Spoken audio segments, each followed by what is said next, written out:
Hey guys, আসসালামু আলাইকুম। আমি সুমনাখি। তোমরা সবাই কেমন আছো? আলহামদুলিল্লাহ, আমি আল্লাহর রহমতে অনেক ভালো আছি। আজকে আমি তোমাদেরকে দেখাবো আমার পেট অ্যানিমেল জোজোকে।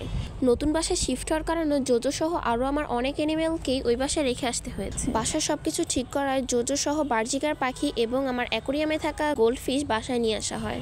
আমার পেট অ্যানিমেলের মধ্যে জোজোকে আমার সবচেয়ে বেশি ভালো লাগে। ক্যাট অ্যানিমেলদের মধ্যে অ্যাট্রাকটিভটা একটু বেশিই থাকে। ওদের চারপাশে কিছু একটা নড়তে দেখলে ওরা ভীষণ পরিমাণে অ্যাট্রাকটিভ হয় এবং ওদের ছোট্ট থাবা দিয়ে সেটা ধরে ফেলে। আর আজকে আমি জোজোকে নিয়ে এসেছি নতুন ছাদ বাগানে। চারপাশে এত গাছপালা দেখে ও কি করবে ও নিজেও বুঝতে পারছিল না। ওর ছোট্ট ছোট্ট পায়ে পুরো বাগানটায় পায়চারি করলো। অবশ্য আমি আমার অবসর টাইমে ছাদ বাগান পরিচর্যা করি। প্রায় আধা ঘন্টা জোজো আর আমি ছাদ বাগানে সময় কাটালাম। এতক্ষণে নিশ্চয়ই জোজোর ক্ষুধা লেগে গেছে। খাওয়ানোর জন্য ওকে বাসায় নিয়ে যাওয়ার চেষ্টা করছিলাম, কিন্তু ও ছাদ বাগান ছেড়ে আসতেই চাচ্ছিল না। অবশেষে টানাটানি শেষে ওকে বাসায় নিয়ে আসতে পারলাম। বাসায় এসে মাছের সাথে কিছুটা লবণ অ্যাড করে দিয়ে দিলাম সিদ্ধ করতে। ওই মাছগুলো সেদ্ধ হওয়ার আগে ওকে দিলাম মাছ ভাত মেখে। যদিও ওর সবচেয়ে প্রিয় খাবার ক্যাট ফুড, ওকে আমি বেশিরভাগ সময় ক্যাট ফুড খেতে দিই। মাছ মাখা ভাত খাওয়া শেষে ওকে দিলাম সেদ্ধ মাছ। সবকিছু খাওয়া শেষে জানি না ও কেন ওর ছোট্ট জিব্বাটা বের করে আছে।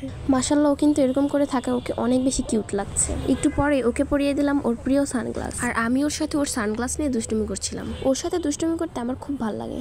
যেই না আমি সানগ্লাসটা ওর হাতে দিলাম, ওর ছোট্ট দাঁত দিয়ে সানগ্লাসটাকে কামড়াচ্ছিল। দুষ্টুমি করতে করতে সানগ্লাসের ফ্রেম খুলে ফেলেছে জোজো।